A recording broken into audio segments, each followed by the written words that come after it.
僕が務めさせていただきます。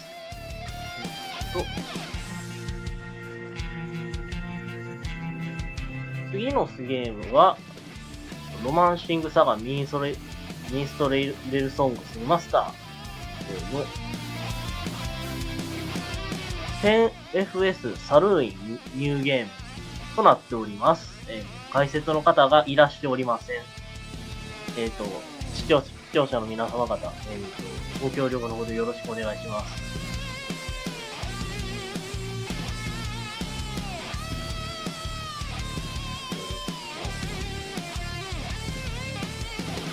サガはですね、サガフロ2を途中までやってやめただけです。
Hello, everybody. We're still getting set up for the next run, but let's take a moment and talk about NAMI.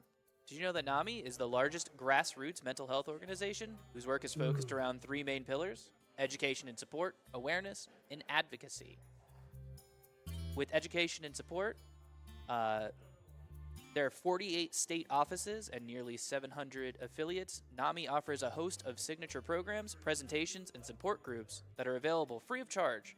This includes a national helpline that can provide information, resources, and a compassionate, understanding, trained volunteer to support anyone who calls them.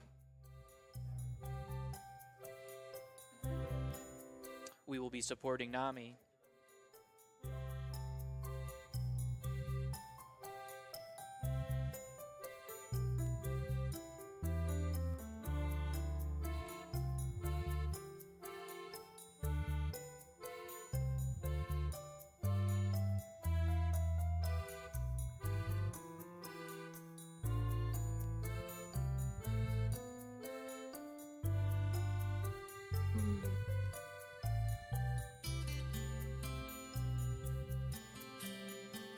今回ちょっと、どこに問題があるのか不安定です。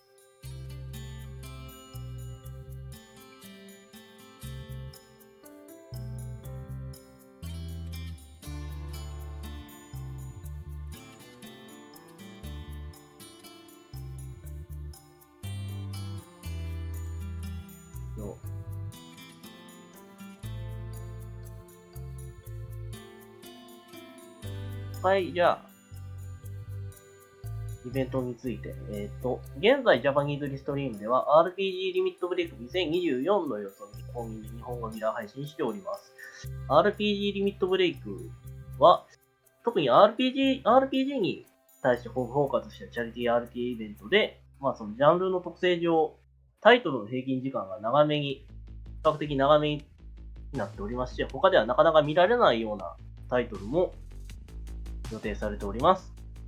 今回のイベントは、アメリカはユタ州ソルトレイクシティのダブルツリーバイヒルトンソルトレイクシティエアポートでのオフライン開催とオンライン参加のリモートランで構成されております。今回も、例年に続き、ナショナルアライアンス・オン・メンタル・イルネス、ナミを支援するチャリティー RTA イベントとなっております。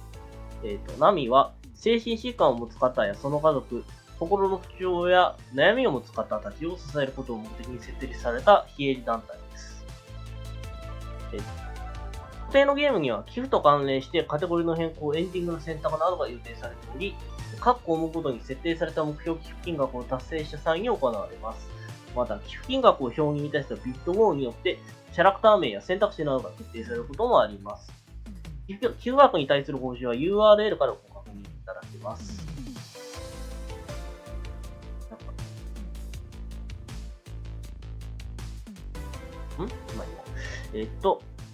直接の寄付できなかったりします。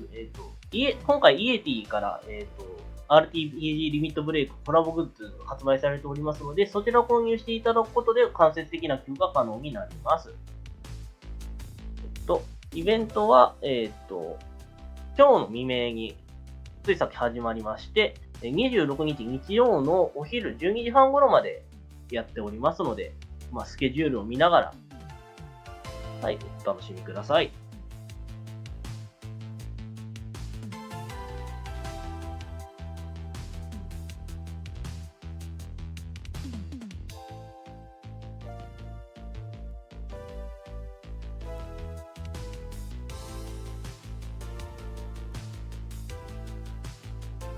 Looks like we're almost ready to get started, but let's read a couple of donations real quick. We have a $10 donation from Errant Bunny, without a comment. We have a $10 donation from Shuffy, also without a comment. Then we have a $500 donation from Great Goat Man. It says, after years of forgetting what RPG Limit Break actually is, I finally caught it in time to donate during the event. Thanks for everything you all do. Thank you so much, everybody, for the donations.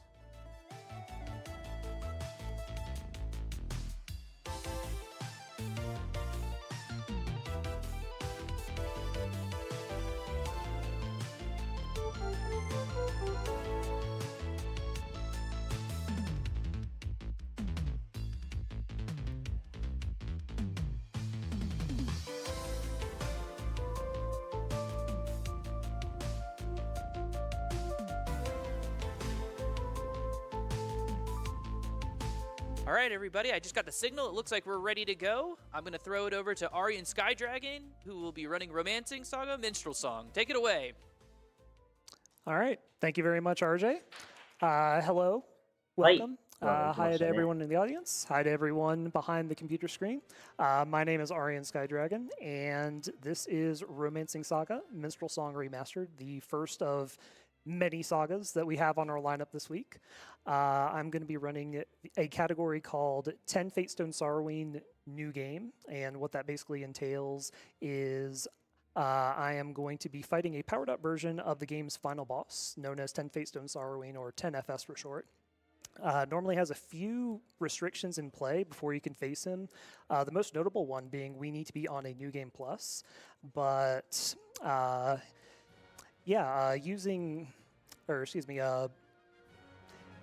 using some interesting glitches that were introduced in the remaster, not found in the original. We're actually going to make the impossible possible today, and we are going リ to マスターで defeat 10 Fates and Saruin starting from a completely blank new game 増 file. えた So before we get ブリーチを使う started, I do believe we have a naming incentive to らしい。 square away first. So RJ, what is the name of our protagonist going to be for today?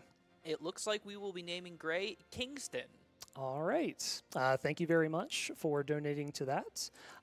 Time is going to begin once I select new game here, and time is called on the final save at the very end. So I'm ready to kick things off if everyone else is. All right, cool. Let's get things started off with a countdown in 3, 2, 1, go. ドラフで All す。 right. So Kingston it was. There we go. All right. So whenever we start a new game of Minstrel Song, we are prompted to select one of 8 different protagonists. The one we're going to go with today normally goes by Gray, but today he'll be known as Kingston. And so his story opens up with a very simple premise. He is a treasure hunter, or he's a free-spirited adventurer on the hunt for treasure to the island of Legao.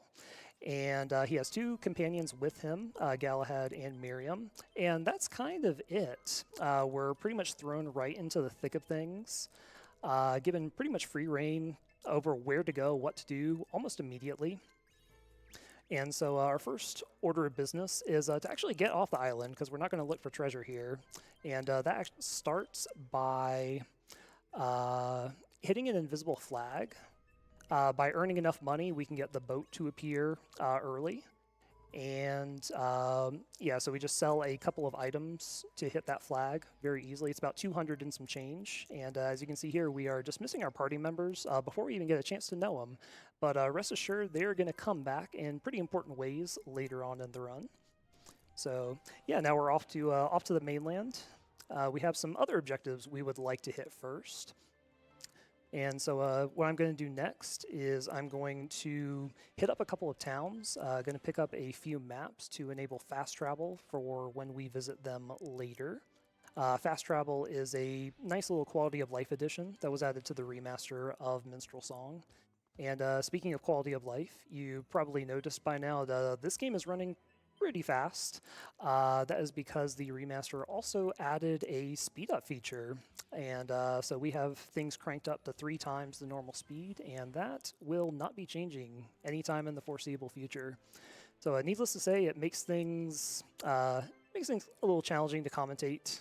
But we're gonna power through it. Luckily, we have some slower moments in the run where we'll kind of try and play catch up. Yep, there we go. And kind of case in point, we're actually about to do a little glitch here. You can see the minstrel has a locked weapon on his person, and basically the gist is I'm going to try and put the game in a glitch menu state where I can control 2 menus at the same time. Through deliberate manipulation, we can actually remove that locked sword, and we're going to put it on Gray for the time being. That is going to be a nice damage upgrade for him, and it also has a unique ability on it that will be useful for the final battle. All right, and so next up, we are doing a couple things here. We're going to pick up a quest called Test of Courage, which we're about to go do. We also recruited Sif in our party, and immediately giving her the boot. Not because we don't like Sif, we love Sif, but we just need her to open up a few areas on the world map. And we're actually going to have Kingston here solo the first bit of the run. And so, we come here to do Test of Courage. It basically involves scaling to the... I actually just realized, and I'm glad I noticed this before we got too far in, I forgot to equip some map proficiencies. So we're going to skedaddle out of here real quick. Going to head back to one of the towns. Yep, here we go. Find chest, climb, and jump. Okay. So back to Mount Scurv, as we were. So yeah, our objective is to make it to the top of the mountain to retrieve a feather that belongs to the Elemental Lord of Wind named Avi. We do this for a couple of reasons. early on. The feather that we get is something we can sell. Sells for a lot of money, about 5,000 gold right off the bat. And using another glitch that involves very similar menu manipulation that I did with the minstrel sword, we're actually going to use that to bankroll the rest of our run and take care of all of our financial needs. And along the way up here, I'm getting into a number of battles. This is for event rank, which I'll explain that a little bit later. But I have a very specific number of battles I want to fight, and then if I go over that, I'm going to start running away. But yep, we have one more screen to go to. Another thing I did before coming here was leveling Gray's trader class to 2. Whoops, didn't mean to do that, because then that happens. Yeah, this is why I want the minstrel sword. These demons are kind of resistant to magic, so having a nice powerful slashing weapon to deal with them helps resolve those combats pretty quickly. Alright, so by my count, this will probably be the last battle we'll want. This should put us to battle rank 2. And again, I'll explain what all that entails a bit later.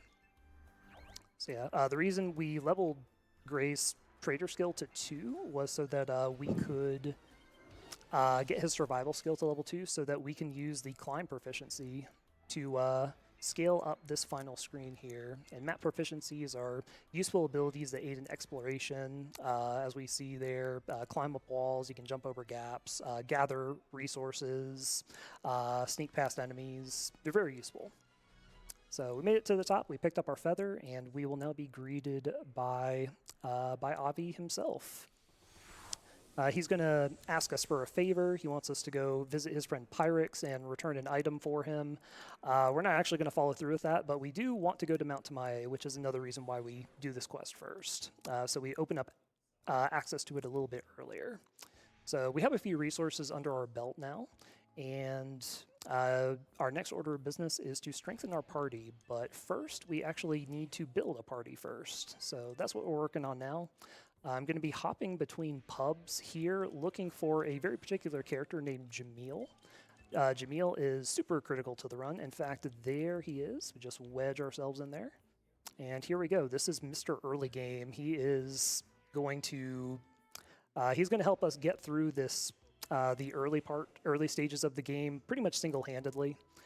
And we're going to come to Uso and pick up our third, which is the Pirate Captain Hawk. And these three are going to form kind of the core of our party. We're pretty much going to be building entirely around them. And I mentioned the game goes kind of fast, so that glitch I mentioned where we're going to bankroll the rest of our run using the Obby's Feather, that's where we do this. So we need to put an item we can sell in the first slot, and that Obby's Feather in the second slot. We are going to put the game in that, put the menu in that glitch state once more. And we're going to carry the state to the shop, and if we do this correctly, we'll be able to trick the game into buying items from our own inventory. Oh, don't have enough money. And now the menu is... お金が足りない。 We can fix that, I think. が、おっと、これは、なんや。他のゲームでも見たことあるぞ、この光景は。Let's see. 何をする気や。I actually forget the backup to fix this real quick, but we can actually... do you mind if I do a quick restart of the game? Okay, yeah, shouldn't take just a moment. で、 Just セーブリセットすると、どうなりますか？ Mind if we read a couple donations while we get fired back up? We have a $10 donation from Anonymous that says, looking forward to the saga runs, and shout-outs to the community. And then we also have a $10 donation from Plush Mayhem that says, The Kingston. The Kingston. All right, there we go. Just wanted to get the menu a lot more visible for you all. That was my fault. I accidentally purchased... I must have purchased something a little earlier I shouldn't have because that threw off my money. 何ができるようになったのか分かってないの We で。 got that nice and resolved now. So on with the run. Yep, we are going to duplicate the obby's feather a few times. Like to get about 12. なんか増やそうとしてますね。ということは。So we're gonna just do this for a little bit. And we might get just a little bit more because I honestly kind of okay, I accidentally messed it up there, but that's okay. We'll just go right back in.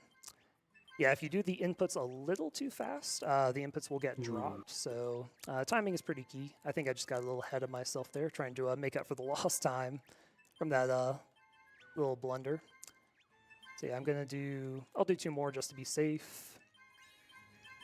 So we've got all these feathers, and we're going to sell them all. Oh yeah, that's way more. All right, cool. And so that is going to take care of all of our upcoming finances. We're going to buy 2 of these to increase our agility. Most of the money that we earned is going to go toward purchasing magic. We have quite a few spells we want to learn. Going to go here, pick up some demonology. We love demonology in this run. Mostly after that, purchase Mind Blast spell at the very end there. And I'm going to be hopping between towns after this, picking up some more spells. Most of the... Oops. That is not where I wanted to go. We want Crystal City. Okay. Then go to the Temple of Mirsa. Also, say hi to Galahad once more. We will be seeing him again. He has a very important role to play. A role that only he is capable of. Right. Then we're going to hit up the pub, talk to the mentor. 買えるものはもうとにかく買う。 And we're going to use those jewels we got from doing Test of Courage to turn Jamil into a Rosalian Mage. And Rosalian Mages are capable of spell synthesis, which, again, is something I will be talking about later once we get a better demonstration of what it's capable of. And then we're going to come here to purchase enough spells to give our 3 party members a total of 10 magic spells so that they achieve Magic Mastery. And this is basically going to reduce the costs of their spells in battle. We're also going to pick up a couple more proficiencies. So we're going to be relying pretty much entirely on magic for this run. So I'm also going to pick up some gear that will both boost our intelligence and our agility. So we're going to put on everything that we've got. I don't know if you want to take over for a little bit, RJ, while we get set up here. Got anything to share? Sure. I see a lot of hype in chat for the Whale Lord plushie, so I want to bring up that if you stick around later in the week, specifically when the Final Fantasy X run starts, you can make a minimum donation of $75. Not all at once. Could be cumulative throughout the time period. You could win that plushie, and he could come and sit for your runs. Yes, he's very glorious, and I'm very grateful to the person that brought him up for this run. Yeah, mention things go pretty quick. We're coming up to yet another glitch involving 2 inputs at the same time. Kind of a recurring theme with all the glitches here. What I'm going to do here is I'm going to try and release my mouse button at the exact same time I press down to highlight this move silently that's already selected. And as you can see, I've got it equipped twice. Once we use that out in the field, it's going to have a pretty unintended effect, shall we say. So just kind of keep that in the back of your head. We're going to have a demonstration of what that does in a few minutes. So yeah, we come back to Mount Tamae and find out that the town is besieged by monsters. So we're going to head to the bar, see what's up, talk to this guy here. He says they're coming from Mount Tamae, which is where Pyrex calls his home, and we're going to go pay him a visit. As we heard from Avi earlier, go see if he might be behind all of this. And along the way, yeah, you probably noticed we fight a lot. We take a lot of encounters in this run, and not going to sugarcoat it. We do a lot of battles in this run. This game's progression is very unique. Ties back to what I was talking a little earlier about event rank. And basically, the game's structure, you can kind of think of it as, like, if you distill it down to its most basic elements, after you pick your character at the very start of the game, You play through their introduction, and then you take a gigantic leap all the way to the 稼いでますね。 very end, where you do one of 3 ending quests, and then you fight the final boss, and you beat in the game. And in between that gigantic gap, just imagine John Madden kind of coming in there and just drawing lines and arrows pointing in every which direction. And that kind of comprises the meat and potatoes of the game. And yeah, and so to become eligible for one of those 3 end quests, there's only one hard requirement, and that is simply get your event rank to 20. And to increase your event rank, there's only one way to do that, and that is by winning battles. So, needless to say, this run is primarily centered around doing a lot of battles as we accomplish some more minor objectives. And as you can see here, we have modified our party so that we can resolve battles as quickly as possible using this Mind Blast spell that we put on Jamil. And this goes back to why we made him into a Rosalian Mage. The Rosalian Mage is a class capable of spell synthesis, and spell synthesis allows us to pick a base spell, and we pick 2 additional spells in the case of the Rosalian Mage that will modify the properties of the base spell. And the particular combination we used, Mind Blast plus Wave of Life plus Wave of Strength, gives us a powered up version of Mind Blast that also costs less BP. And BP is kind of your primary resource used to perform techniques and spells. Early on, it is a very important stat, arguably the most important. And the reason why we love Jamil is because he starts with just enough BP to use that enhanced version of Mind Blast, so we can quickly resolve all of these battles, get that event rank pumping, get that climbing to where we want it to be by the end. So, yeah, while we are plowing through the rest of Mount Tamae on our way to the core, RJ, if you would like to take over with anything, that would be a great time. Sure. You mentioned John Madden, so now I'm just imagining that the Whale Lord sounds like John Madden. Imagine him drawing lines up in hills like you go boom. But anyway. Tough acting, snacked.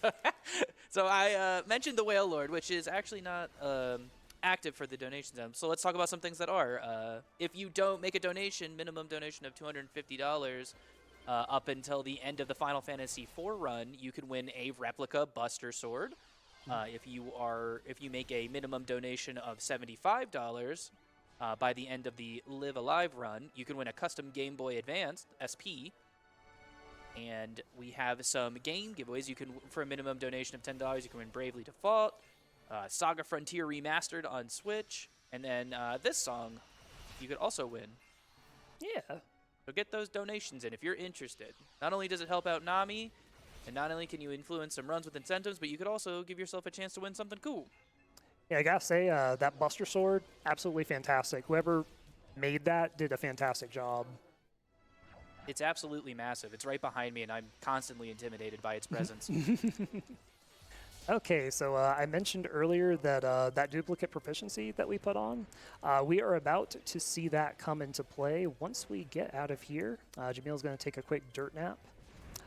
Chain battles are a little scary early on because whenever you do chain battles, your BP carries over from one battle to the next, as I get juked by that that little demon there.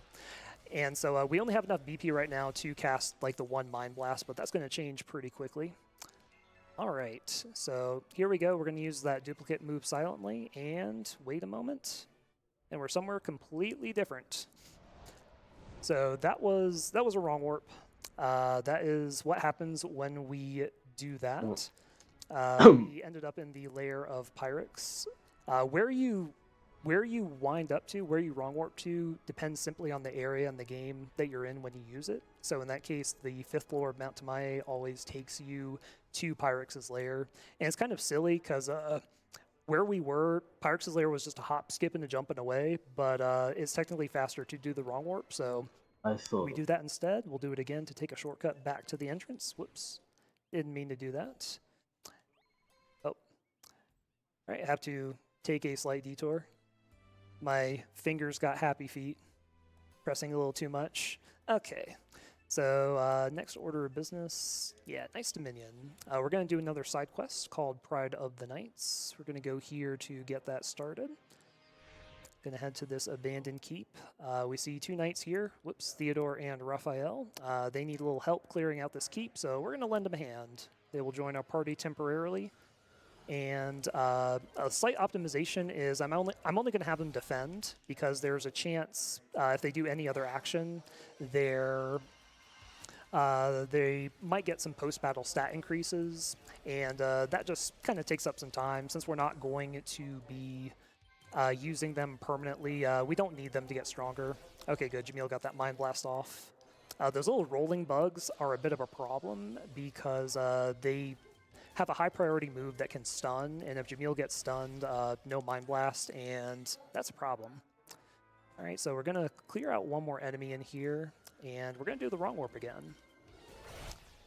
And so this is going to give us a one-way ticket down to the basement.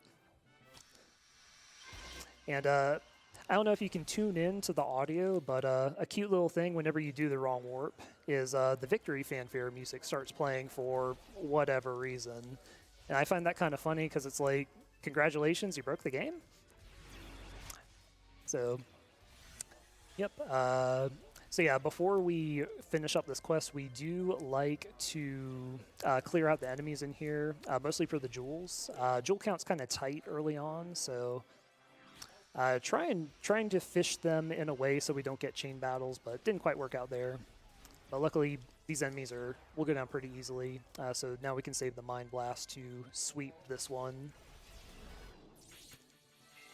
All right, so we're gonna just keep on doing this for a little bit. And yeah, nice thing about, even though we don't really use Theodore or Raphael, just having him in the party to soak up some damage is kind of nice. And there aren't too many enemies we really need to worry about. There are some that will set off some yellow flags, but there are also some we'll run into later that will be big old red flags that can cause a problem, and we'll need to make some adjustments on the fly. All right, so that was a boss. As you can see, Mind Blast just doing the work. All right, so for our efforts, we will get some more jewels. Those will go toward turning Gray and, actually Kingston and Hawk into Rosalian mages, and they too will be joining in the Mind Blast fun. Before we leave, we talk to this lovely little girl so she can get kidnapped later. Just hitting some flags there, and we're gonna head to Altors to do what I was just saying, going to turn them into Rosalian mages, and looks like, yeah, my jewel count looks pretty good.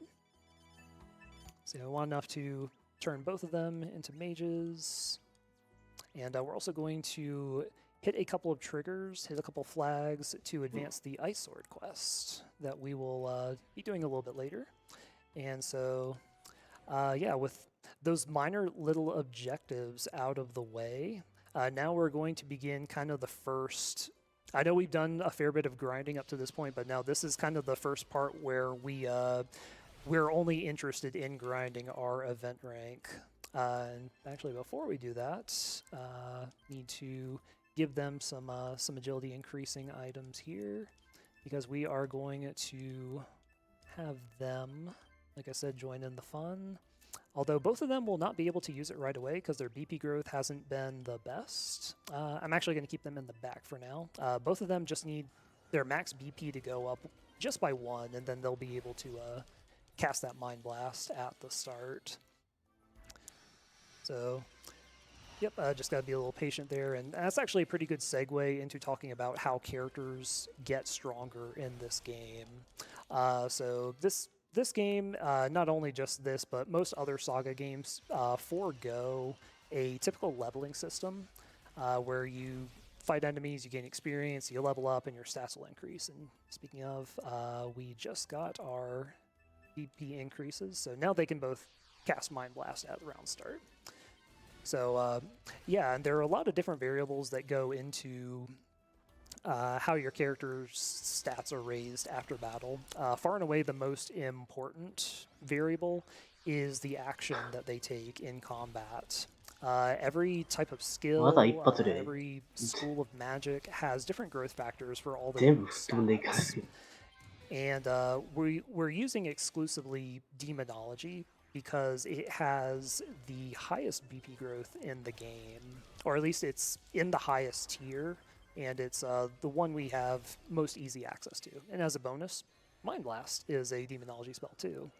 So just kind of as an example of how it works, the BP growth for Demonology is 4, which is above average for that stat. And if we were to use, say, Pyrology, that has a growth factor of 3 for BP. It would average the two together, and we'd end up with a 3.5. But the way the game handles growth factors, if they're non-whole numbers, they would round it down. So we end up with a growth factor of 3, and that ultimately shunts our BP growth. And we want those BP growths as much as possible. We have a few benchmarks we need to meet for later in the run, and early on, having higher max BP means our starting BP is higher, which means we can enhance our spell synthesis and use some slightly stronger versions of the spells that we are using. So that's kind of how all that works. So we come here to the Shiverland, like I said, to grind out our event rank. We're going to be alternating between this little snow field and this cave for a little bit. Do about 4 clears of the field and 3 clears of the cave. This spot is nice because when you defeat enemies on the map, they don't respawn, at least not for a while. But if we alternate between the screens, they will instantly replenish. And this field here has a very high density. So it's very good for just doing some early grinding. So yeah, I feel like I've been talking for a little bit. I don't know if you'd like to interject, maybe some announcements or some plugs. We do have some donations that came in. Sure, let's hear them. We have a $10 donation from Anonymous with no comment. We have a $10 donation from Enlightening Fart. That's just a smiley face. You know what? I do feel a little better reading that. We do have a $50 donation from Kaboink that says, "Beep boop, been looking forward to RPG Limit Break all year. Excited for all the games in the lineup and loving the Saga run. Wish I could play it that fast." Yeah, talking about the speed is actually a nice point to bring up. Like, just how much the speed up feature has made the remaster like so much more palatable to run compared to the PS2 version. Like for comparison, the fastest PS2 runs that I'm aware of they clock in just a little under 3 hours, and that's with an HDD PS2, so like a modded PS2, for slightly reduced load times. The remaster, actually, I'll use like Shigeru's runs. Shigeru is like kind of the premier glitchless runner for the remaster, and also very accomplished in the PS2 version. Japanese runner as well, by the way. Like his fastest remaster gray run is like 1 hour and 13 minutes, and I think he has a 2:53 on the PS2. So, and as you can see, we end up doing a lot of battles. Yeah, the run is maybe about 60 to 70% just mashing that A button. So yeah, doing that on the PS2 version, it gets a little tedious. Like, there's a reason why, like, I don't think anyone in English ever ran it, and doubly so the English version of this game, because your event rank goes up even slower on that one. It was a very interesting design choice. And the remaster did actually add different options for your progression speed based on the different versions, so I thought that was really nice. But we do play on the normal progression for the speed run. So this is going to be our last cave clear. We got a pretty big chain battle, but yeah, since we have everyone doing Mind Blast now, we have more than enough resources to handle what is thrown our way, so we're not too afraid of chain battles anymore. Alright, so, and yeah, something else relevant to event rank is your battle rank. That is kind of a a Saga staple mechanic that it's designed to it's made to help kind of reinforce the Saga game's usual like open world design philosophy. The basic idea is that enemies will scale to your battle rank, which scales relative to your party's level of power, so that players are adequately challenged at all points in the game, no matter where they go. You know, it doesn't make too much sense to make an open world game and then have a bunch of areas that only have like high level enemies to the point where like there's no reason to be there early on. Like it kind of works, you know, in contrast with each other. So yeah, and as your battle rank goes up, you'll run into stronger enemies. And right now, I would estimate our event rank should be... Actually, we can check it here, because the remaster added this nice little sundial there that each little pip on the wheel indicates 1 point of event rank that you have. So we're at ER 11, so that is exactly where we want to be. And then we're going to make our way out and do a little bit more prep work.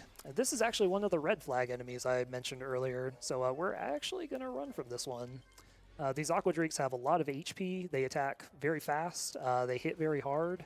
If anyone gets attacked before their Mind Blast goes off, they're probably getting KO'd, and we won't have the damage output to safely dispatch them. So running is oftentimes the best call to make there. All right, so I mentioned that pretty little girl's going to get kidnapped. She's been kidnapped, so we're gonna do something about it, or at least we're gonna pretend we are. So we're also gonna we're also going to train Hawk in the blacksmith skill to get his pyrology up real quick. I actually think I should have saved that for a little bit later, but that's okay. We can go ahead and do it now. So yeah, we talked to him. We learned that Constance has been kidnapped. And one of the knights we saw earlier, Raphael, turns out he's pretty lovey-dovey with Constance, but he's been framed and he's been thrown in the dungeon. They believe he is responsible for her kidnapping. So we're going to come up here and we're going to offer our assistance. This is Flamar. I believe she's like the leader of Weiserheim. We mostly come here to have her teach us some high-level pyrology spells, Bird of Fire and Revive. Both very, very nice to have in the run. And by agreeing to help, she's also going to let us loot her tower of some nice goodies. All of them very useful. The Mage's Staff is going to increase the intelligence of whoever's equipping it by 5. Oh, if I can open that chest. Blazing Sword, very important item. And the Scarlet Robe, which will also be used to pump up our intelligence. Alright, so we've kitted ourselves out, we've gotten some nice new spells. Let's go see about rescuing Constance. Or you know what, I'm kind of bored, let's go do something else. Alright, so... everybody likes vampires, right? So let's go do a quest about vampires. To do that, though, we need to open up the frontier. And to open up the frontier, we need to look for Barbara. So Barbara is probably the most difficult character in the game to track down. Oh, she doesn't show up in Brawl. I want... yeah, it was North Estimere. Wait, I don't have a map here. I'm just going to alternate between... It's been a little while since I haven't gotten Barbara early on, so yeah, we're just going to alternate here. She can be in one of 8 different locations. Oh, there she is. So we're going to talk to her. And then we're going to give her the boot. We are specifically after that Weston unlock. And make sure we do not kick anyone else out. Because that is very easy to do.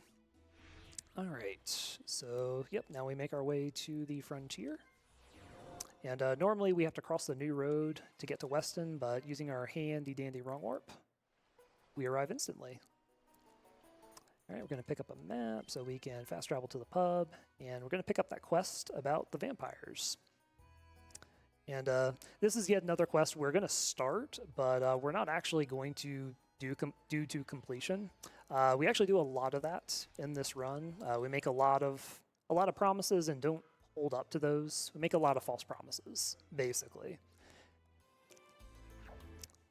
So, yeah, while we are making our way back to through the new road, RJ, if you'd like to, if you have anything to share, go for it. This would be a great time.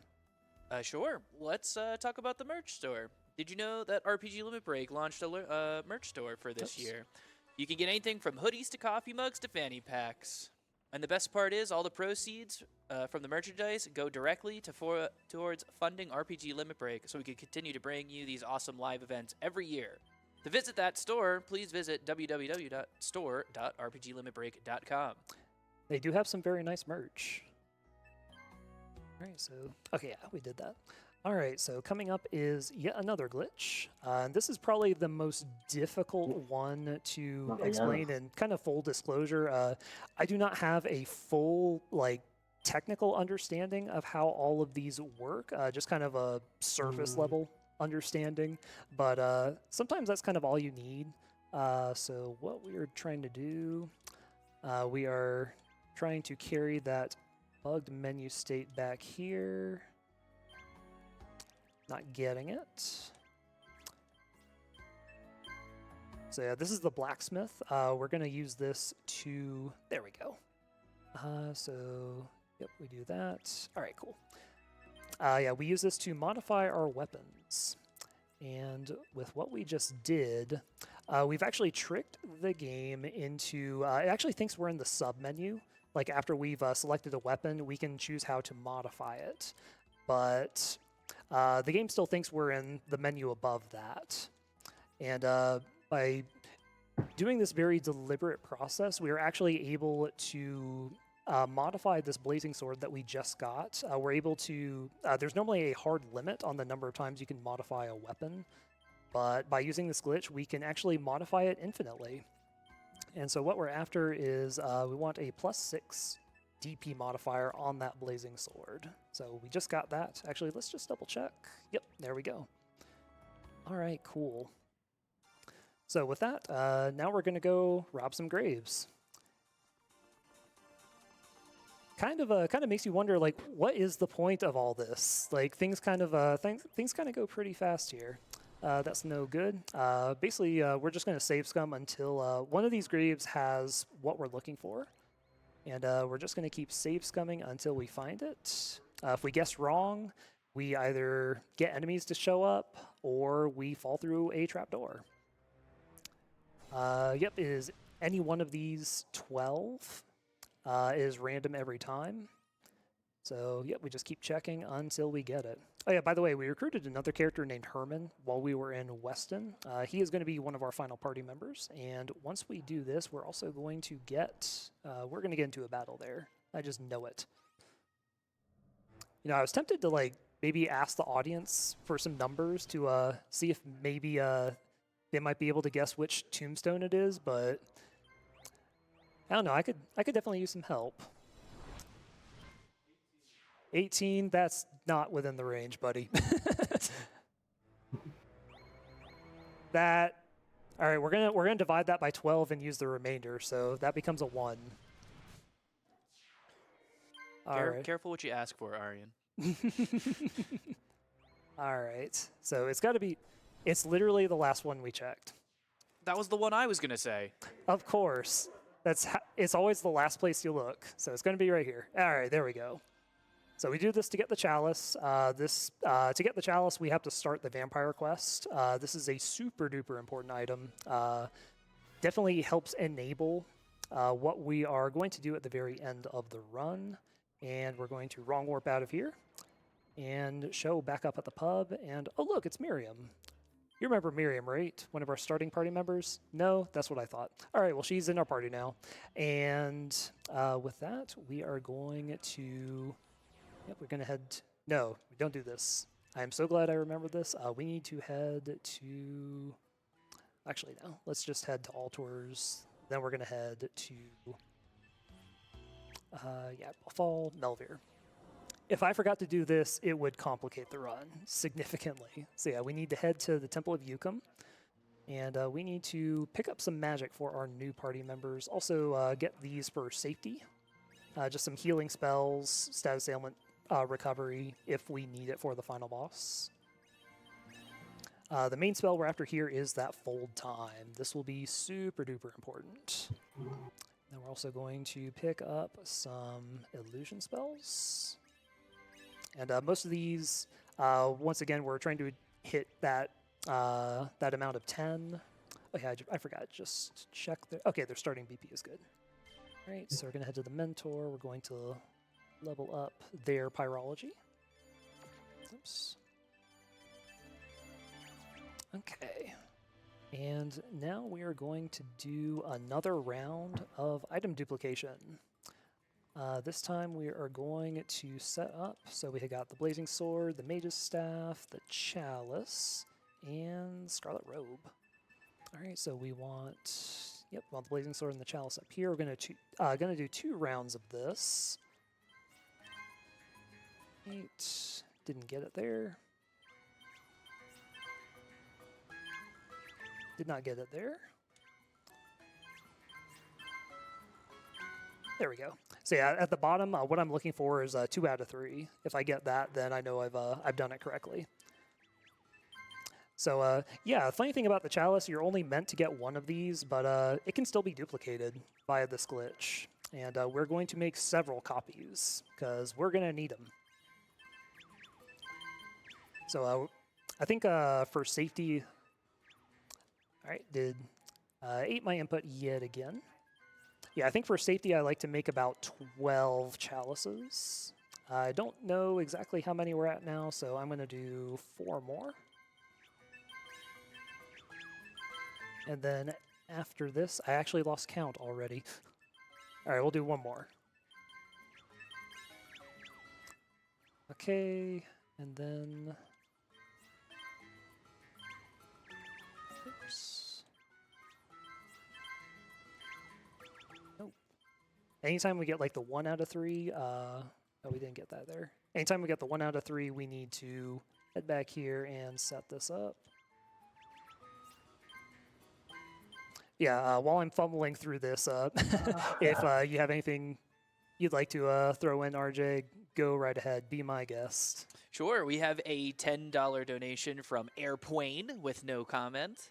And we could talk about some of the community artists that help us out, help make this event happen. So we have LKK, who designed the RPG Limit Break logo.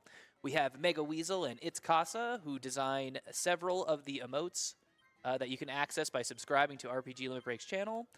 And just a little tidbit, all of the revenue from the from subscriptions, bits, and the ads that we run contribute to the funding of the annual event. And support in this regard is critical to helping us put on these wonderful events year after year. Thank you very much for that. And just real quick, I did pronounce it's LLK, not LKK. Thank you for correcting me, chat. Sorry about that. Easy mistake to make. We all make mistakes. Case in point.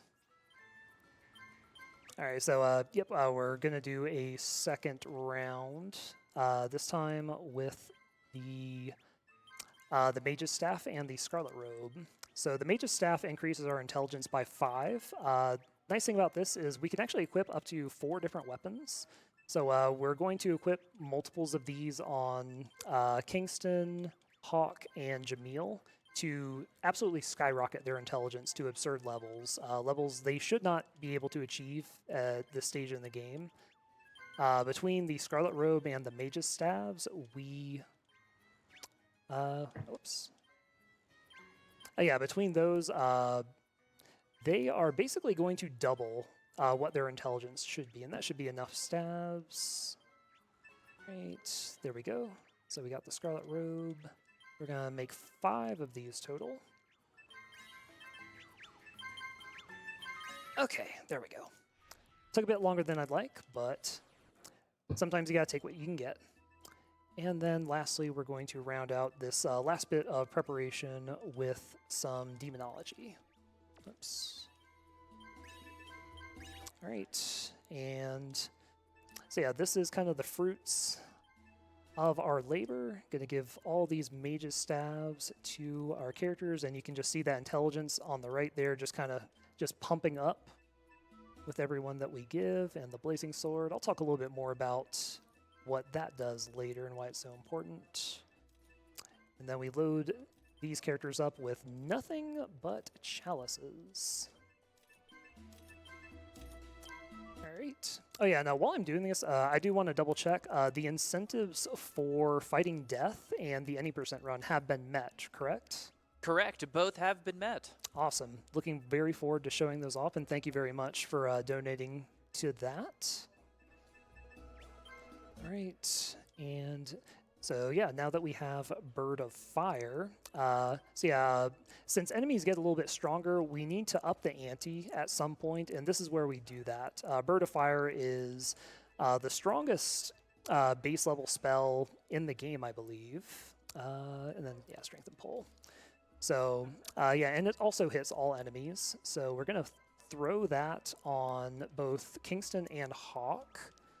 And we're going to keep Jamil on Mind Blast because there is a chance we can run into enemies that are resistant or outright immune to fire damage. So just having a little bit of extra type coverage is very nice to have.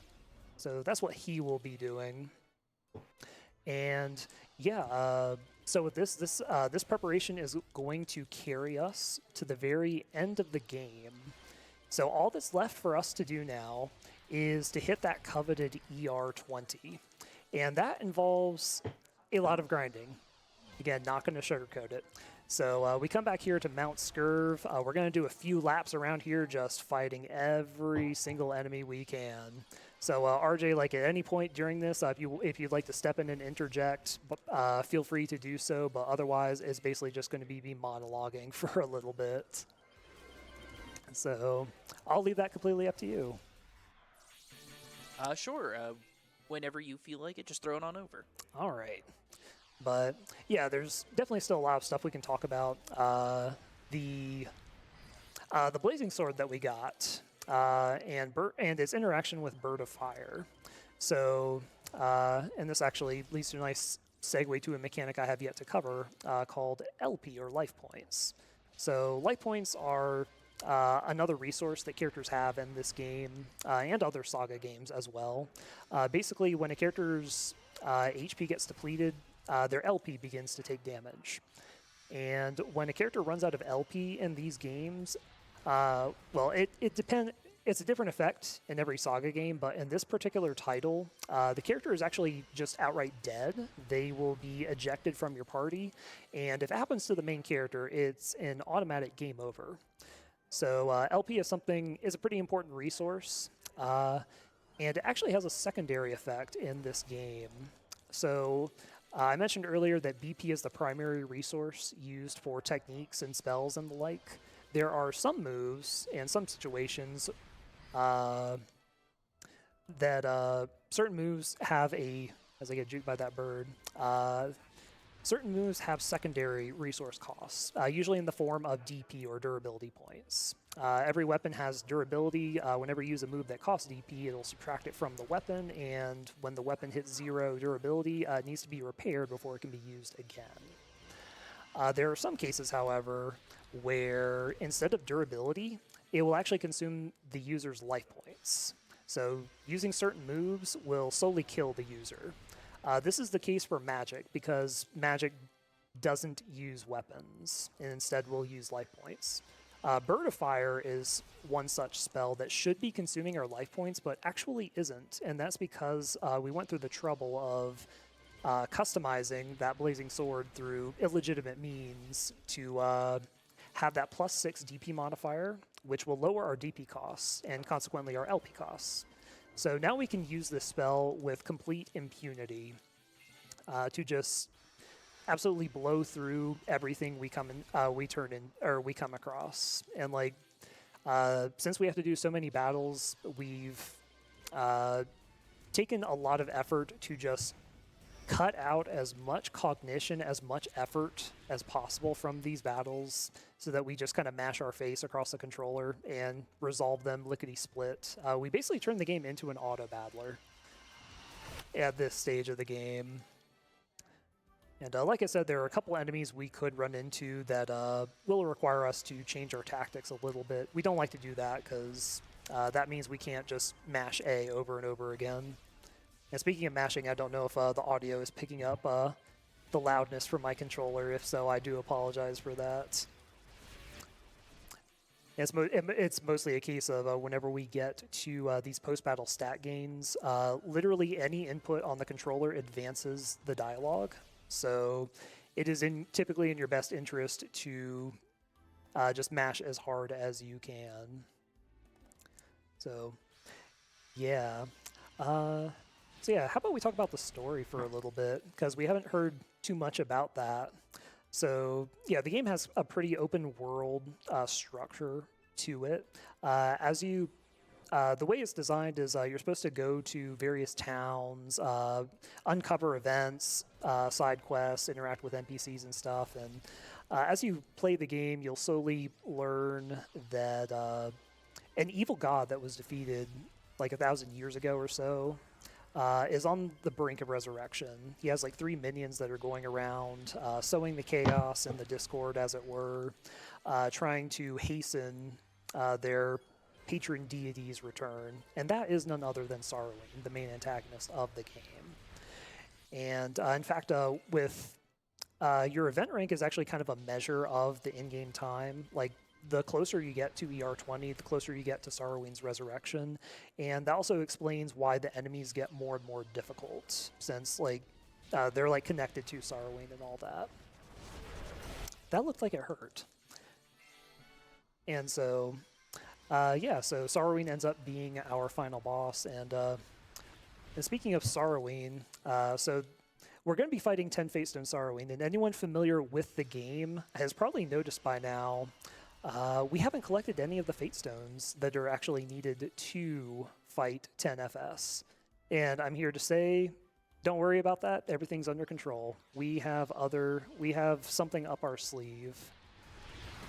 Because, yeah, as your event rank increases, it also it adds new quests to become available, and it also cuts off certain quests. Some of the quests to acquire the Fate Stones are cut off early if you don't do those quests. And yeah, we've actually, yeah, I'm pretty sure the Moonstone, we've already passed the ER, or the maximum ER allowed for that. But yeah, like I said, don't worry about it. The runner knows what they're doing, I think. I hope. So. You're doing great.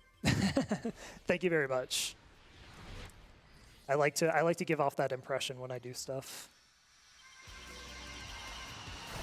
All right. So yeah, I estimate it usually takes about 4 full clears before we start entering the possibility of hitting ER20, and it kind of changes every run.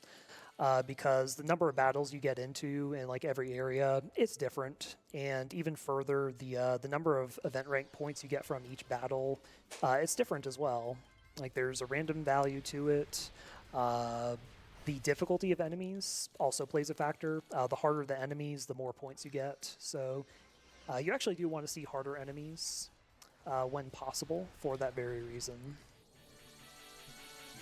If I had to guess, and this also just shows some of my, like, just how, like, you don't need to know literally everything about a game to run it. Yeah, like, a good runner would actually, well, I shouldn't say that. I don't like to belittle people, but yeah, like, it's usually nice to know like which, like what rank each enemy is, so you can get a pretty rough feel for checking out where your event rank is on the fly. But you know, sometimes don't really need to learn that, especially with the remaster adding this handy-dandy way to check your event rank at any time from the party menu. In the original, the fastest way to check it was to go to a town and talk to an NPC, one of the volunteer brigade members, and they would, they function as kind of a tutorial, and the number of options displayed corresponded to where your event rank was. And it was a very roundabout way of checking that. So just another nice quality of life addition with the remaster. We also just saw a combo there. Combos are really cool. Sadly, we don't see it much in this category. The thing with, since we're relying entirely on magic, high-level magic has very poor combo ability. Like Bird of Fire, we can only combo out of it, and the moves we can, the moves that link with it are very limited. And even further, there's another spell we'll be using later that's even more of an upgrade over Bird of Fire that can't combo at all because it's a synthesized spell. Synthesized spells cannot combo, period, under any circumstances.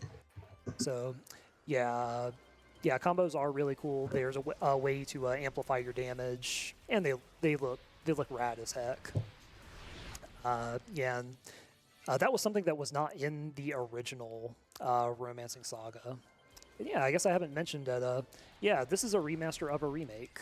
The very first Romancing Saga came out on the Super Famicom in, I believe it was 1991, somewhere thereabouts.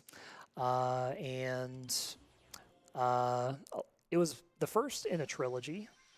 And sadly, we never saw the trilogy outside Japan. It never got localized. There were some fan translations, but nothing official. The first Romancing Song was remade in, or did I say Romancing Song? The first Romancing Saga was remade into Minstrel Song in about 2006. And that did get a translation. And this is a remaster of that remake. And yeah, the vanilla Romancing Saga, actually all of the original Romancing Saga games on the Super Famicom have some pretty interesting speedruns, to say the least. They're all pretty broken, pretty notoriously broken. Dr. Swellman actually did a really nice video that goes into detail on some of the silliness that those runs entail. And highly, yeah, if that piques your interest, Fire Energy Bolt. checking that out. And so let's see. So, yep, I've been talking for a little bit. RJ, if you'd like to interject, the floor is yours. Okay, we do have a donation. We have a $25 donation from One Free Fits that says, "It's me again, One Free Fits. Loving the event so far. Lots of great runs already. My racing coach / cat, the Sweet Moon Prince, was upset they didn't get to come, so I'm going to try to get the main character in Grand Blue named after them." Very cool. And Grand Blue is coming up after this, yes? Yes, it is. Very cool. And there are plenty of incentives for that run, ripe for the sniping. You can choose the crewmates. There's a voice incentive between Japanese and English. Main character appearances, and naming the main character still very much up for grabs. Okay, thank you for that. Okay, so we'll take a quick ER check here. All right, so that was I think that was 16. So still got a little bit to go. I think this is our third clear if I'm keeping count correctly. So just got a little bit more to go, and then once we hit that ER20, it is full steam ahead. And I guess I'll also take a little bit of a moment to shout out some of the people that are kind of responsible for helping this run come together. So most of the glitches shown in this run were discovered by, I believe they were discovered by Paruporo, a former Japanese runner turned glitch hunter that's actually done quite a bit of work on some of the Saga remasters. In fact, the Romancing Saga 2 remaster run I'll be doing tomorrow also features a glitch discovered by him. And another Japanese runner / just god gamer in general, that goes by the name of DOS, helped really refine a lot of these glitches and find like some applications for them. In fact, the customization glitch was how I learned through DOS. And that was actually kind of the final linchpin to putting together a category like this, because obviously we can get infinite money. We can just overpower our characters with equipment like the Chalice, like the Blazing Sword, Mage's Staves very easily. It kind of ended up trivializing the basic categories. It kind of trivialized vanilla sorrowing. So I began thinking, how can we push this to the next level? And so I really wanted to try and put something together where we could fight 10 Facestone Sorrowing, who is a huge step up from basic Saruin. He was in fact the hardest boss in vanilla Minstrel Song, but in the remaster they came along and added some even harder super bosses that are beyond the scope of this run. Also, let me check everyone's LP. Okay, we're good. In one of my practice runs earlier this week, actually ran into an issue of my characters getting LP killed during the grind, so I'm a little bit more wary of that now. That's never happened in my previous run, so yeah, we're gonna play that a little bit on the safe side. But yeah, and so yeah, that's kind of how the idea behind trying to put together a run that fought 10 FS coalesced, and that customization glitch was kind of the last piece of the puzzle that I needed, because I needed a way to pump out as much damage as possible to burn through 10 FS's massive health pool. And if we were to go in without customizing the Blazing Sword, using Crimson Flare, which we'll see a bit later, our characters would slowly take LP damage, and they would be dead long before Saruin's health pool had just even moved.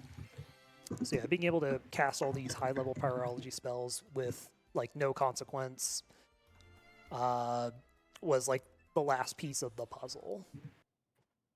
So needless to say, once I learned about that, I immediately put on my routing glasses and got to work.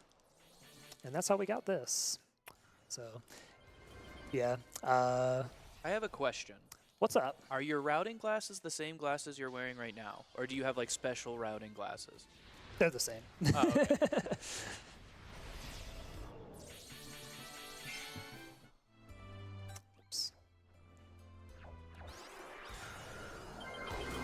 I wish I had something more witty for that, but That's okay. I'm terrible at improv. The whale lord actually asked that. He just was a little embarrassed. Are you guys like telepathically linked? He's been texting me. I'm very impressed considering you have no like opposable thumbs. Me too, honestly. Or do you? Oh yeah, and, so this is actually one of the red flag enemies we ran into. That little green ball there, it's called a nut. I wish it was called something else, but that's what it's called. Yeah, so those things are highly resistant to elemental damage, which Bird of Fire obviously is. So whenever we see one of those, we have to switch to the Chalice and use one of its unique moves, Holy Sparkle. Holy Sparkle deals a decent chunk of damage to demons and undead enemies, which the nut is classified as a demon. Don't ask questions. And yeah, so anytime we have to do that, yeah, it takes a little bit of menuing, takes a little bit of time. We obviously don't like that. It can also inflict shock on our spellcasters, which we don't like either, especially if it comes paired with other enemies that we want to kill with Bird of Fire. And it also has a move that can just do a bunch of damage to our front row, which is all of our damage dealers. So anytime we see it, we try to avoid them. I would have ran, but I was actually in a chain battle. And you can't run from chain battles in this game, so kind of had to play that one out. All right, so I believe these are rank 8 enemies, which means we're getting very close to the end. And also, yeah, actually something I haven't... Okay, good. Yeah, something else I needed to keep tabs on is the BP growth of Miriam and Herman. I need them to be at a minimum of 28, so they can cast a pivotal spell for the final battle, and they have met that with flying colors. Yeah, the last two characters that we add to the party, they're not super duper important, but we do have a couple metrics that we value, mostly after a high enough LP, because they're going to be casting a spell that does consume LP, and we need them to have a minimum amount of that. Like after some testing, I determined that like 12 is kind of the minimum to do the battle safely, but having a little bit more is obviously better. Miriam has 13, while Herman has a whopping 18, one of the highest in the game. And we also want them to have just not bad BP growth. like I was actually, instead of Miriam, I was actually using another character in the game, Gelaha, who has a little more LP. It's very easy to recruit like Miriam. But the issue with him is his BP growth is not as good, so sometimes he doesn't meet the minimum BP needed. So you may end up having to do a couple extra battles at the end to get him to where he needs to be. So, but like I said, after doing some more testing, figuring out that 12 was kind of the safe spot, decided, let's give Miriam a try. And I kind of liked how she turned out. Plus, she adds a much-needed feminine touch to our party, so can't say no to that. So, yeah, let's do a vibe check on our ER. All right, we are at 19, so any battle now should put us to where we need to be. And once we do that, it becomes go time. So after each battle, I'm going to just check real quick. Once that little sundial turns kind of a reddish black, that is going to indicate ER20. Then we can abscond this place and be on with the run. Something I kind of wish was different about this run was like it really doesn't paint a good picture of what an average playthrough looks like and what the game has to offer. Like, I'd estimate we miss out on about 90% of the things you can do in this game. I do wish that was a little bit different. If we want like a more thorough category, we'd probably have to do something like all quests, which that's something I'd like maybe get around to one of these days, maybe put it on the bucket list, but that is not the case for today. This is actually another enemy that we'll alter our strategy with. This is a fire elemental, as you might imagine. Immune to fire damage. So we're just going to have Jamil cover that with Mind Blast. All right. So almost there. Like I said, any day now we'll be getting that. Ooh, Mind Blast didn't kill. Okay, well, one of these energy bolts will. All right. So we're in that final push. Yeah, so things will speed up in just a little bit. So RJ, this might be a good time to maybe get in any quick plugs or anything else you might have before we get underway with all that. All right, we do have a $10 donation from Anonymous with no comment. Thank you so much for that. And let's just take a quick break to remember what we're all doing here for this whole week. We're raising money for NAMI, the National Alliance on Mental Illness. To get involved in the fight against the negative stigmas around mental illness, please reach out to NAMI via their state-level organizations on Facebook, where they can be found as NAMI, or on Instagram and Twitter as they can be as at NAMI Communicate.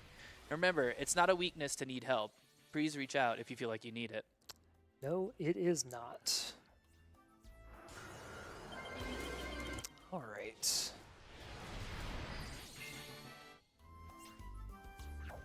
So yeah, the last point is always the longest. As your event rank does increase, the number of points to go to the next rank does increase as well. So yeah, the last stretch it feels like it takes an eternity sometimes. And it's possible we also checked it. Like right as we hit 19. Not yet. So yeah, again, just to kind of remind people, once we hit ER20, we're gonna go snag one of 3 endgame quests, and oh, there it is. All right. So the grind is finally done. We can proceed with the finale. So we're going to go to All Tours, and hey, look, it's our friend Galahad, and he's holding a giant popsicle, and it looks delicious. And I demand that you share. But he refuses, so unfortunately, it comes to this. So give me just a moment. Set up for this. Your life ends 10 seconds from now. All right, quick save, and like I said, it comes to this. You said that, and the town music was so happy. Yeah, completely. A complete change of tone, right? All right, there we go. His popsicle is now ours. So the reason we do that, yeah, we do second choice. The reason we do that is to earn favor with Saruin himself. So I mentioned there are 3 ending quests we can get. And actually, before I go on this, actually, let me check. So yeah, we do have an incentive coming up and do need to modify the route just a little bit. So I want to make sure I do this correctly. Because once we step foot in the Netherworld, if we go back out, if we forget to do something, we will not have a way to go back in. So let's make sure we do all this correctly. So yeah, I want to make these 2 into Rosalian mages as well. There we go. And then for the incentive, we want to, we need to pick up Sunray from Loban. All right. Yeah, so the reason we fight Galahad is to help put us on the Netherworld end quest, which is what we're going to go do now. So we talked to the minstrel. He tells us that Saruin's resurrection is imminent, and we need to find out where he is so we can bring the fight to him before he resurrects in full. And it turns out his one of his old friends, Death, the god of death, as you might imagine, actually knows where he is. So we're going to go pay him a visit in his domain, which just so happens to be right behind Pyrex's lair. So this is why we do Mount Tamai early, to open up the shortcut so we can come back here later. And yeah, the reason we kill Galahad is to put us on the Netherworld route. Which end quest you get is determined by your favor with certain deities in this game. And to get the Netherworld, our favor with Saruin, Death, or Shirok must be at 200 or higher. And the act of killing Galahad, who is a paladin, that's a pretty evil thing. So killing him puts us on the fast track to the Netherworld. Also, this is Death's domain. We're just casually strolling into his abode. He's got a pretty sick intro, pretty cool design. We are going to ask him where we can find Saruin. And that's it, bye. But we have an incentive to fulfill, don't we? So that's what we would normally do. But, yeah, let's gear up to take on the god of death himself. So this is normally stuff I would do right before the final boss, but we are going to change our synthesized spells on Kingston, Hawk, and Jamil to Crimson Flare, a really cool spell that we never get to see, but mostly due to its expensive cost.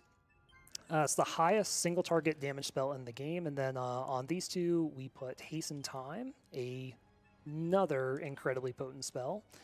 And yeah, but you know what? Before we do that, I'm actually feeling really guilty about the whole Galahad thing, so let's bring him back to life. So yeah, Death offers quite a few services. He can actually resurrect fallen party members. So there we go. Suddenly, my conscience is a lot cleaner. Another thing we can do is we can fight him, and that's exactly what we're going to do. So let's select this. Let's let his intro play out. He's got a great voice, a great theme. You dare challenge a god?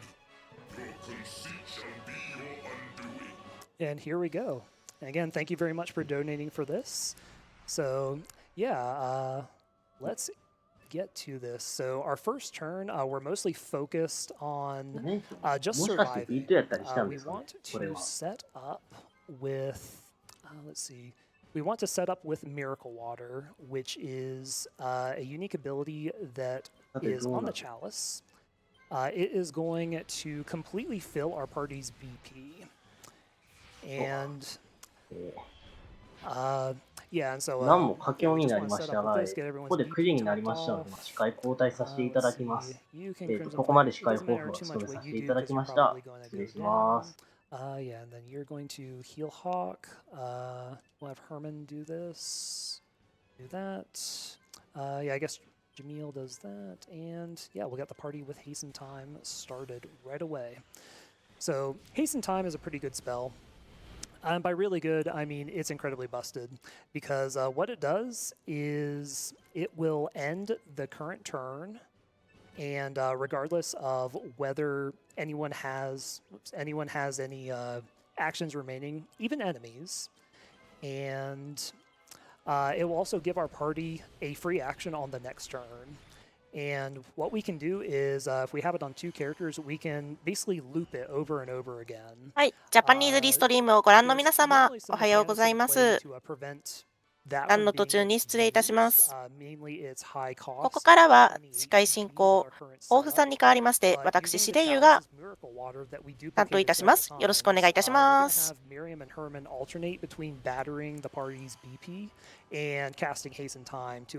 早速なんですけど、デスと戦うのは、これビットです。ファイトですっていうビットがあって達成されているので、おそらくそれかもしれないですね。ファイトですっていうビットがありまして、その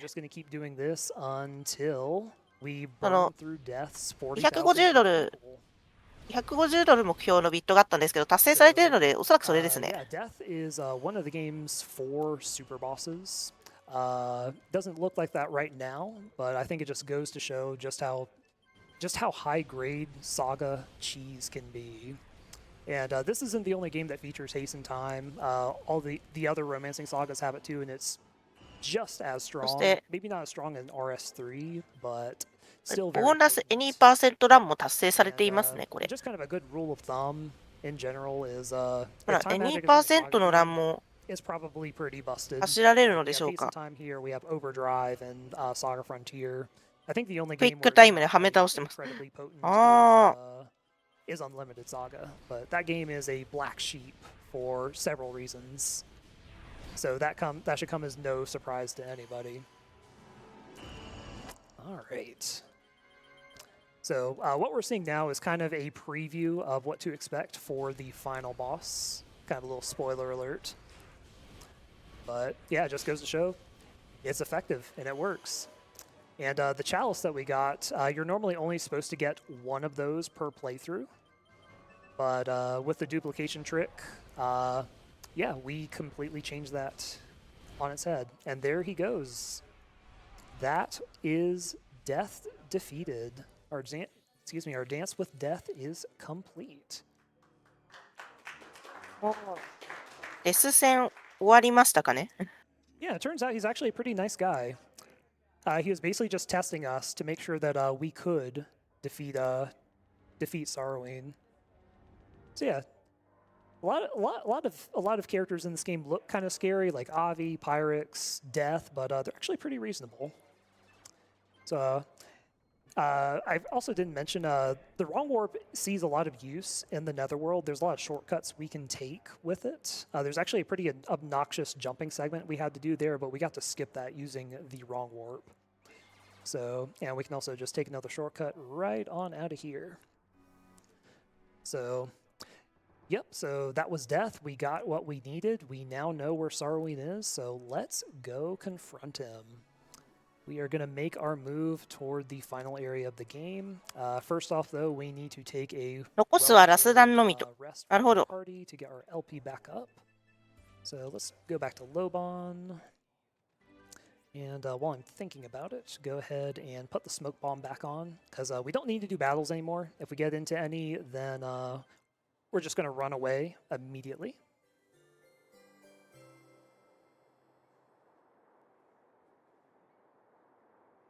All right. And yeah, so it turns out Saruin was hiding away in Isthmus all along. There is a little cavern to the right here that we can go to make sure I don't get in any battles. Good. All right. So, yep, we can just wrong warp into the final area of the game. Doing so, we actually skip a few cutscenes. If we skip the cutscene on our way into here, we actually skip a bunch of other cutscenes that play whenever we change between floors. So that's a very nice bonus. And also the enemies in here do not aggro and chase you, so just some deft maneuvering around them will get you past them no problem. All right, so yeah, I mentioned we needed the Fate Stones for the boss we are about to face. Yep, but we haven't gotten any. In fact, how do we even get in here? Because normally, once you proceed up here, you'll get a prompt asking if you want to come up here, but it's only available on New Game Plus. But if we do a wrong warp, we are now in the Fate Stone Chamber. And even better, we can offer up the Fate Stones that we totally didn't get in the playthrough. So we're going to slowly offer up each one at a time. Normally for every Fate Stone you provide, it actually empowers Saruin, and he gets a power boost when you go to fight him for the final battle. If you offer up all 10, however, he gets a tremendous spike and becomes what's known as 10 Fate Stone Saruin. And that's exactly who we're going to face off against. So I believe we have 2 more, I think. I believe the last one is the Amethyst. ちょっと悪いこと知ってますね。 Okay, 2 more now. Yeah, throughout the game, there's only one Fate Stone we actually encountered, and that was the Amethyst that was found. That one's actually equipped on Barbara. ブリッジレスではな She い gets hers は through ず her なの introduction, で、 but 多分 yeah, 何かしら悪いことはしてそう。 Yet, 奥 somehow から you 石を取り出してる。 no problem at all. All right. So here we go. This is Saruin himself. So he's gonna monologue for a little bit, and Gray actually has a pretty nice line of dialogue. I might let that play out because I ニ think ュー it ゲームだと sums 10 up 個 pretty 集まら well な what い。 we're all thinking whenever the ラ big スボスが bad 超強化されます。ああ。 starts going on and on about their sob story. You know, for a god, you sure whine like a wuss. Kind of says what we're all thinking sometimes. Dancing on the end of a string. All right. ああ。 So we are not quite ready to do this. We want to switch back to the minstrel sword, so we get Festa de Arm. And very important, we need to replace these chalices, which is why I made a few extras earlier on. Just gonna double check everything. Their abilities should be good, and most importantly, drop a hot save. All right. セーフティー So セー here ブ we ですか go. ね、これ。 The セーフティー one, セーブ入れましたか the ね。 only 10 Fate Stone Saruin. All right. So this battle is going to start off very similar to what we did with Death. We're mostly just focused on survival on the first turn and getting set up with Miracle Water. That is not going to work. So yeah, if anyone remains KO'd in between turns, there's a high chance on the next turn that Saruin will cast Reanimate Dead on whoever's KO'd, and that will bring them back up, but place an incurable charm effect on them. And needless to say, we can't have that. We lose control of them for the rest of the battle. So, all right, first turn looks good. Saruin only got 1 action that time. He can act up to 4 times per turn. And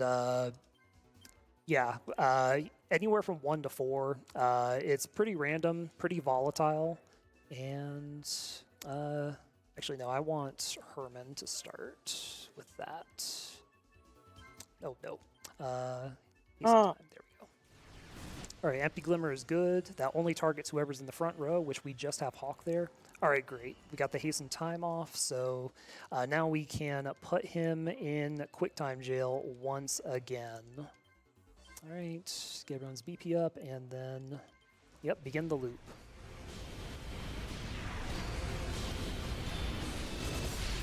All right. So, yep, so this is going to play out pretty similarly to what we did with Death. ビッグタイム入りました。 A much bigger health pool. 10FS has 100 and oh, he wasn't supposed to do that. 120,000 total health. There we go. Crimson Flare. So, needless to say, this is going to take a little while. It's split up into 2 phases. His first phase has 40,000 thereabouts, and once he changes phases, then we're going to have to obviously plow through the rest. So, there's a reason I gave Herman and Miriam 4 chalices. There's a very good reason we're going to burn through most of those. We probably won't use them all. In fact, if we reach that point, Miriam might actually get LP killed, so hopefully that doesn't happen. So the only thing that can really go wrong at this point is when we get to ビッグタイム入ったので、これで第1形態は突破できると、第2形態、形態変化があるんですね。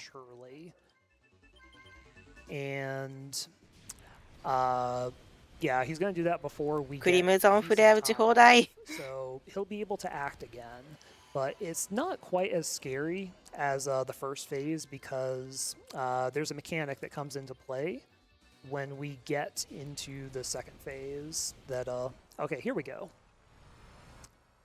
See, up here is the 第 phase 1形態 change. 突破ですかね。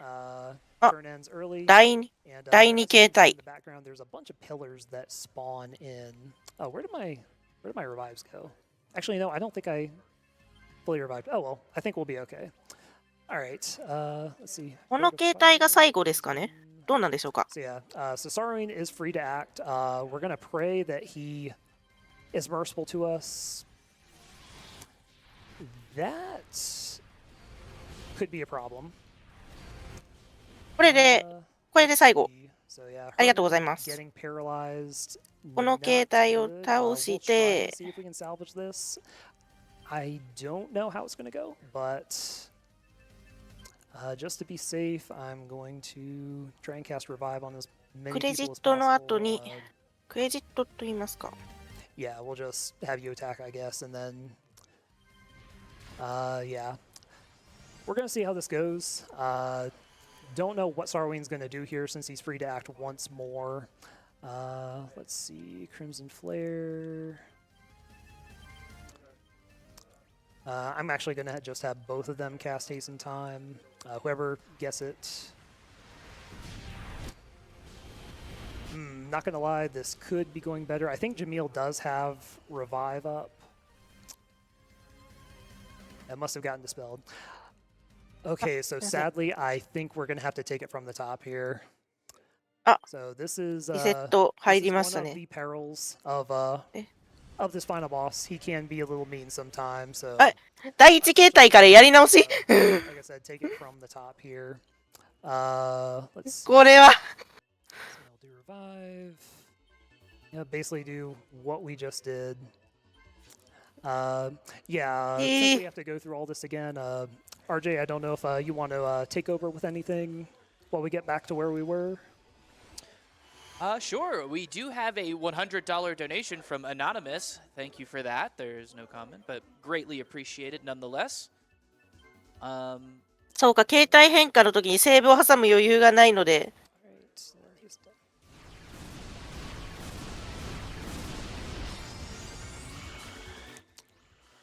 Yep. Okay. めっちゃ回復してるのはわかる。 That. 複数回行動。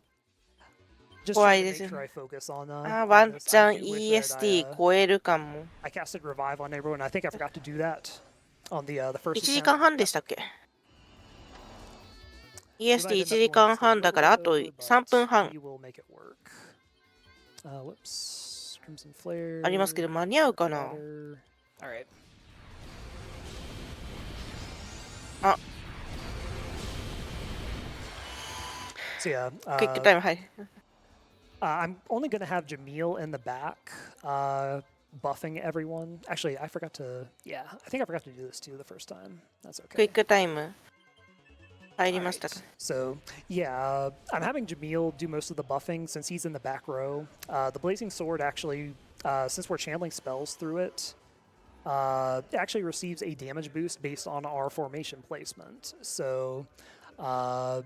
Yeah, since Hawk and Gray are closer to the front, they will end up doing a bit more damage. So it's just a slight optimization to クリムゾンフレア。 person in the back row, just strictly on buff duty, and then switch over to damage when the time. 回 is 復を入れ right, つつ。 which is now. All right, so let's hope that that phase transition goes a little bit smoother this time. Herman getting paralyzed, or unconscious rather.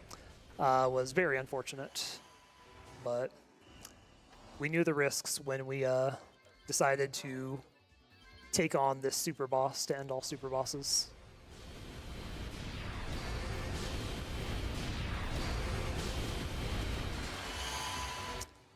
so hopefully, all right, so yeah, here's when he normally does like a little dialogue. That indicates that the phase change is coming soon. Should be about 3 or more players, depending on our damage rolls. 3発、第一形態突破です。今度こそ撃破できるのか。お祈りの時間かもしれません。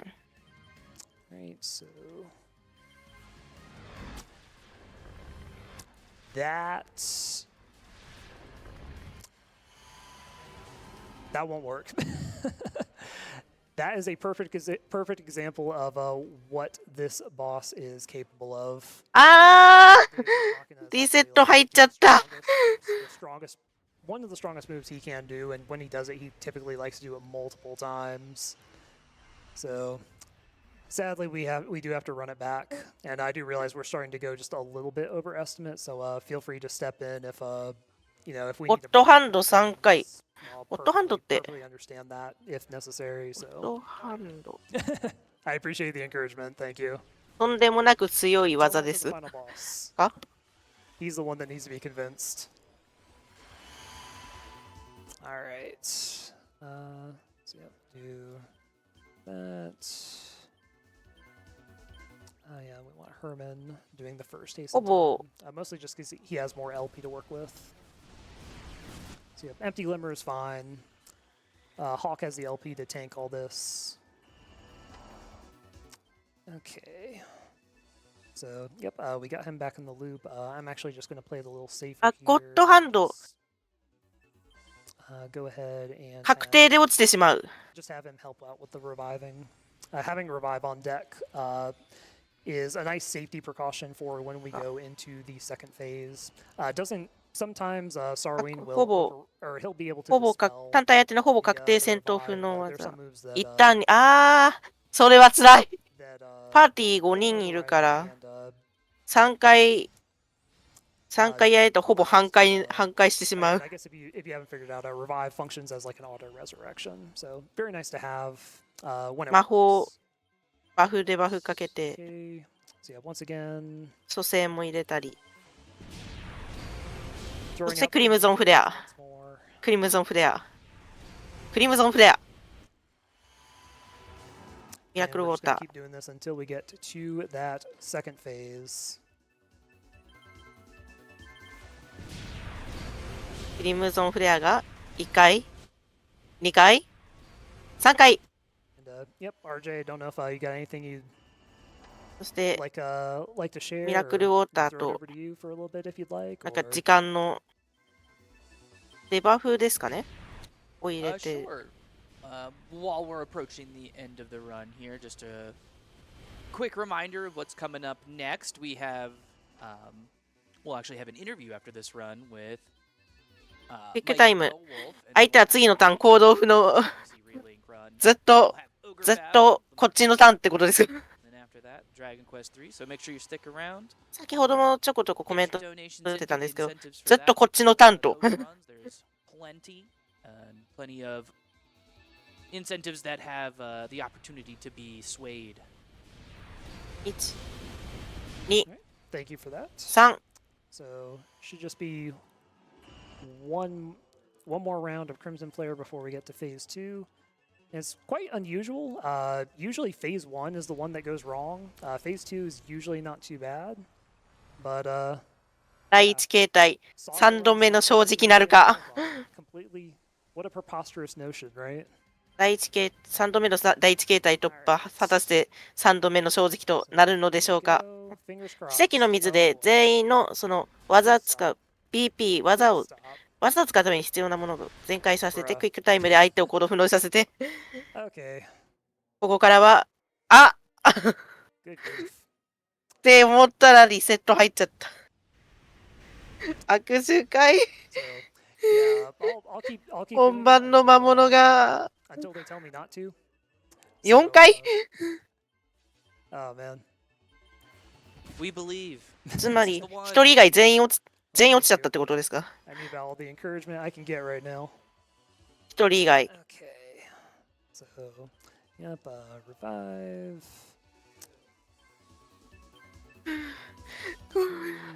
これは相当難易度高いカテゴリーを。Hawk was able to just get right back up, although it doesn't really matter too much since he was going to get healed up anyways. Let's see. Yeah, I'll do Crimson. All right.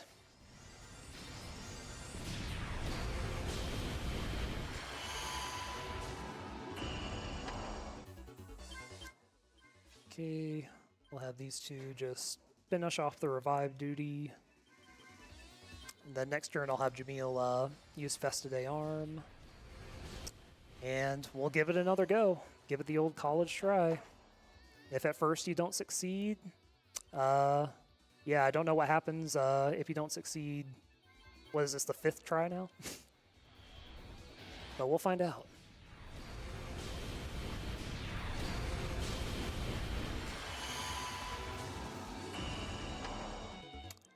All right.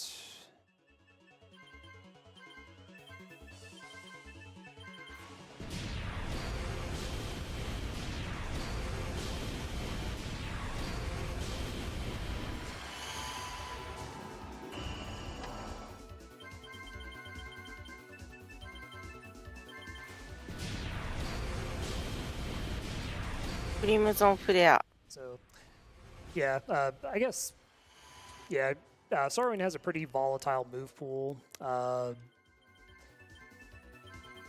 see. Yeah, I mentioned Deus Ex Machina is like one of the worst things he can do because he likes to do it multiple times over and over.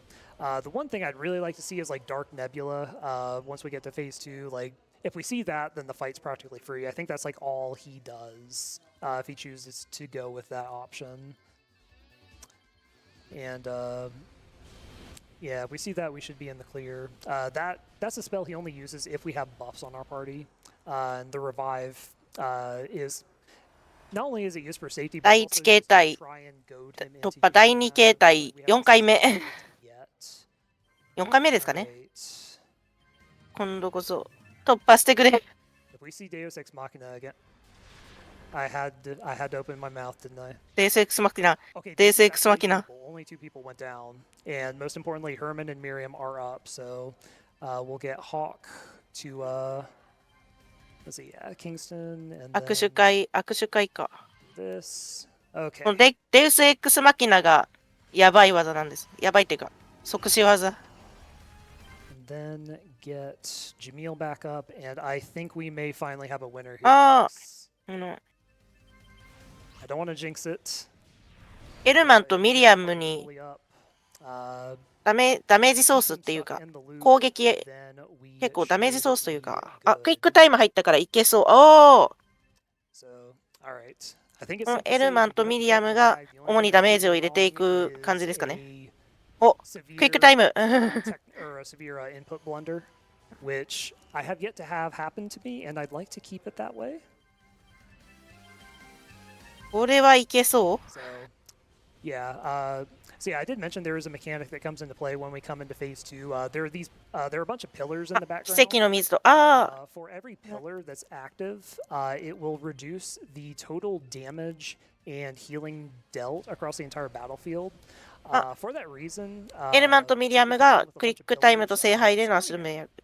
他の3人が攻撃していく。ああ、 he proved a little different today, but 頑張れ yeah, since it cuts the total damage dealt, his attacks actually don't do as much damage as they normally would. So despite our party being very squishy, we still have relatively good survivability there. And for every time we attack Saruin, one of the pillars will get destroyed.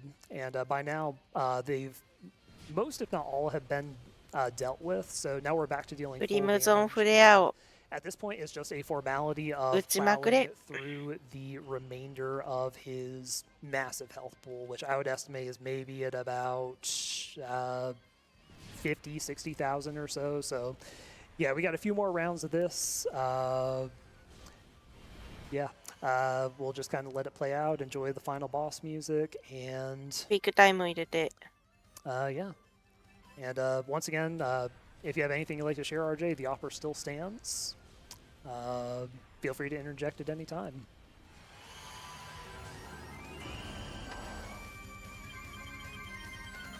let's just keep the hype going for this. It's looking good. I hope I didn't jinx it. Thank you, thank you.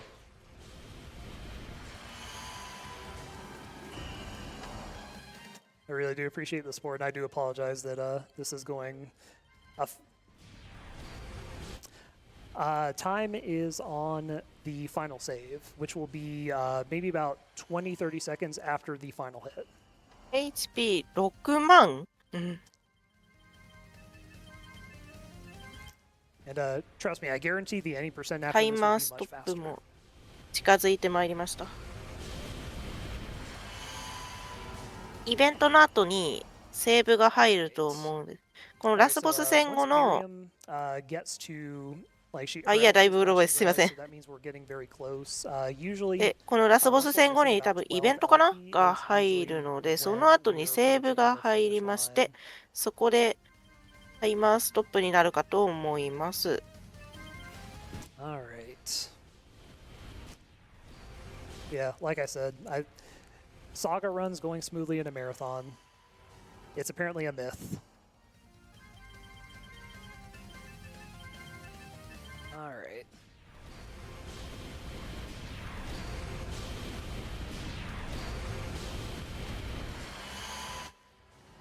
$10万。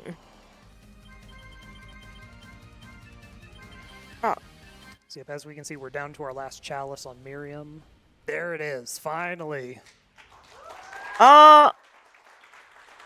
撃破しました。10 Fatestone Saruin living up to his reputation. Okay. So with him defeated, we'll skip the credits. We'll have one little cutscene here. And after this, we'll be the final save. この Probably in about イベントか、このイベントが終わった後のセーブで、この後ですね。ここのセーブでタイマーストップです。お疲れ様でした。1時間40分31秒でございます。Okay, so we still do have the any もっ percent と run to 激 do. 闘4度に、 we're a little behind, would 4 like to 度 jump right into that if あと possible. So, 第一形態のリセ whenever we ッ are トも ready, 含 go め ahead る and と give me the thumbs up. もっと And 回数多かったと思います。 I guess I'll wait for the overlay because ラスボスとの激闘もお疲れ are we 様 gonna で、 keep ラスボ time? スとの Like, it's 激 so 闘 fast, も、 it may not そし even て it may ロ not マンシン even グさ matter. が Just do it. All right, cool. Okay, ロ so マンシングさが without ミン further ストレ ado, ルソング we're リ gonna マ do ス it タ again. ーの This ラン time 全 let's 体と back. しても So 本当 yep, にお I'll 疲れ just 様で count ございまし in た。 3, 2, 1, go. あ、Okay, ビッ so トで、 this ビッ is トが達 gonna 成されたので、we're 2% のランが始まりました。 the same at the start here. ボーナスとして 2% のランでございます。 One small optimization I didn't mention is 2% の if ラ you ンは change で the す main ね、 character's name, it actually cuts out a few lines of 2% dialogue. と、 So changing the name is something 2% that という should こと actually は、 work a little faster. All right, so first order of business.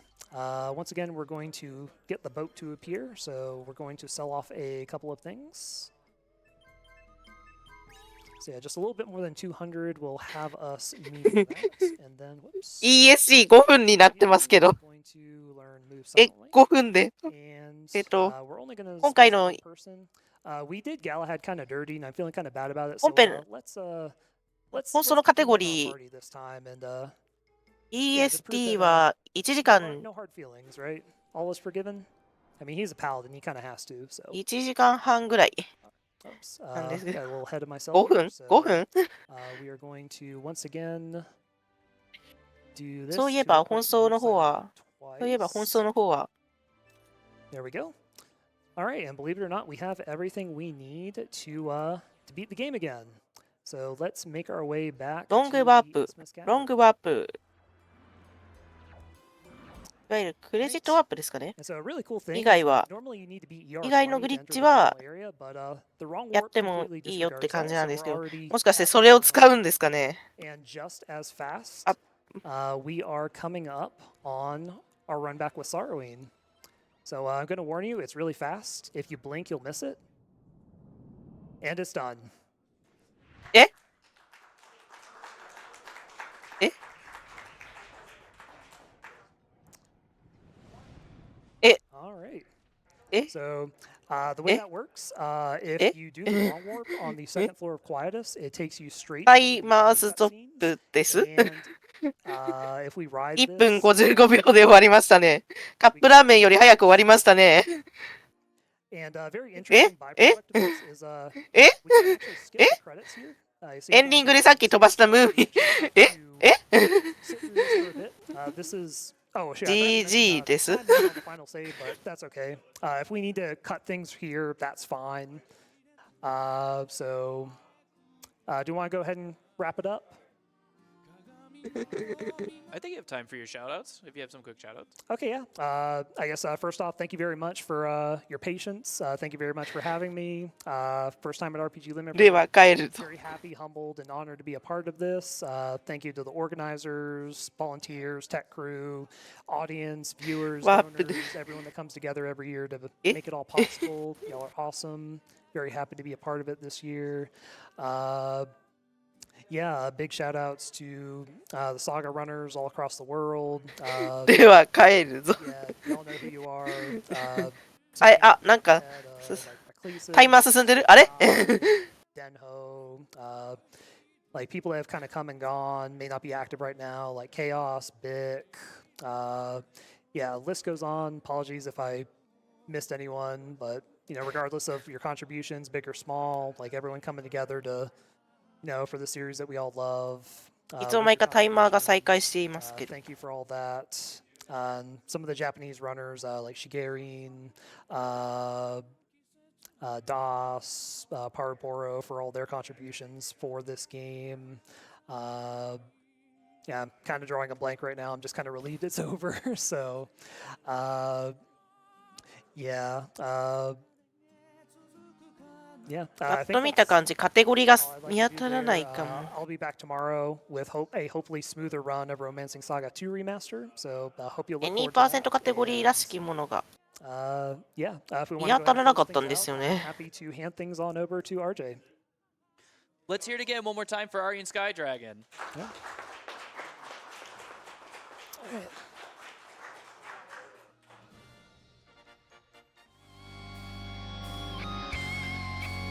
Ah, 終わりましたね。あ、終わりましたね。ということで、はい、ここまでロマンシングサガミンストレルソングリマスター 10FS サルウィンニューゲームでございました。奏者の方お疲れ様でございま奏者の方お疲れ様でございました。それでは次のタイトルの準備がありますので、一旦失礼いたします。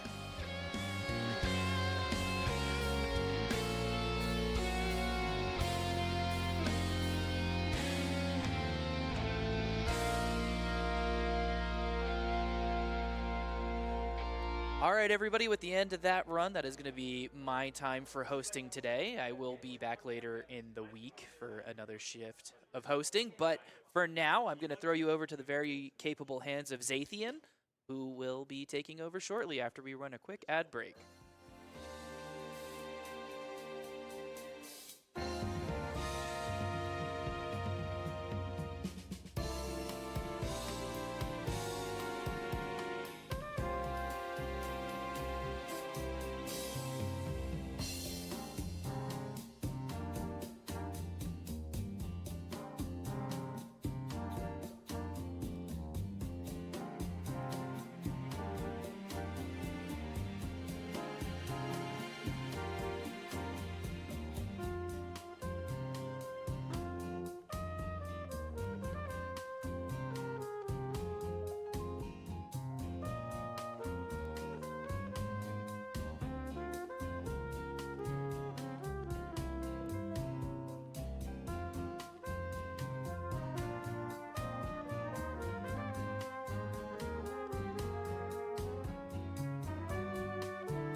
My dear friends, welcome back to RPG Limit Break 2024. My name is Zathian. I'll be hosting your next run. Hope this evening is treating everyone well. We're getting set up and excited for our next Grand Blue Fantasy relink run, as well as an interview with Ghost Kumo and PX Makaya and Dowolf coming right up. So please stay tuned.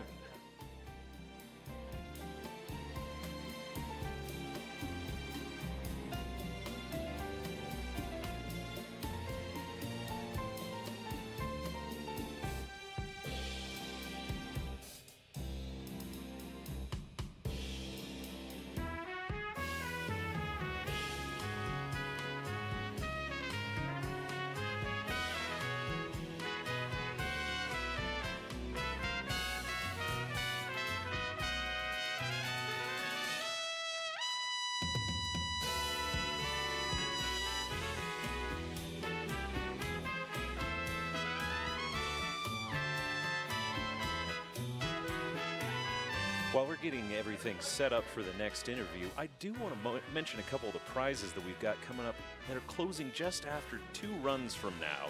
We have a Shin Megami Tensei 5 pin set that's been generously donated, and that's just a $5 minimum donation before the end of Ogre Battle.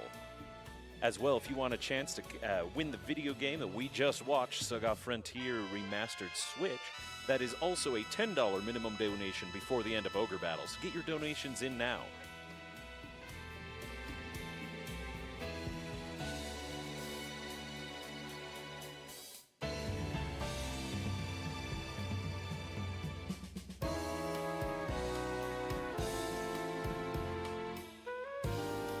In addition, we've got a few incentives that are going to be closing right at the start of the next run, including choosing the crewmates, the voice language, the main character appearance, and the main character for Grand Blue Fantasy. The numbers